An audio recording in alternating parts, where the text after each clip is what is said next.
تاریخ کے دو بڑے سلاطین گزرے ہیں مسلمانوں کی تاریخ میں، ہسٹری میں نے کہیں پڑھا، دو بڑے سلاطین اور جرنل. جب ان کی ایک میں سے ایک بادشاہ کی اور جرنل کی حاضری جب روضہ رسول پر ہوئی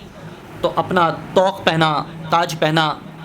لباس زیب تن کیا، اسلحے سے لیس ہوا، گھوڑے پر سوار ہوا اور بڑے شاہ و کر و فر کے ساتھ مدینے میں داخل ہوا. اور جانے کے بعد پھر وہاں روضہ رسول پر عاجزی اور انکساری سے آنکھوں سے آنسو بہاتے ہوئے سرکار کے آگے نیاز مندی پیش کی. اسی طرح تاریخ کا ایک بہت بڑا دوسرا بادشاہ جب اس نے سفر کا ارادہ کیا تو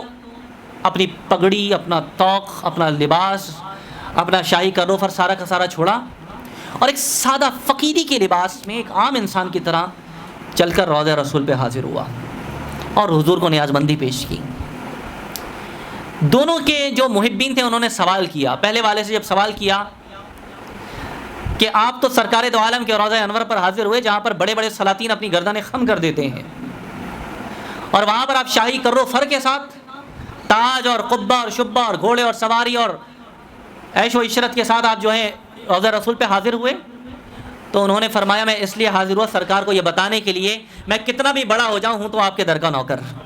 یہ دکھانے آیا تھا سرکار کو کہ دنیا کے تاج، دنیا کی دولت، دنیا کی عزت، یہ اسلحہ، یہ کر و فر، یہ شاہی سواریاں، سرکار جو کچھ بھی میں ہو جاؤں لیکن رہوں گا آپ کے در کا نوکر. اس لیے نوکر بن کے حضور کو دکھانے آیا تھا. اور دوسرے نے یہ کہا کہ میں کتنا بھی بڑا ہو جاؤں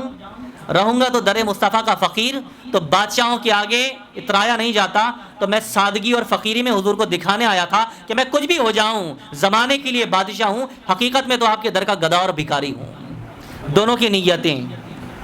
سرکار تو سب کی لاج رکھتے ہیں نا.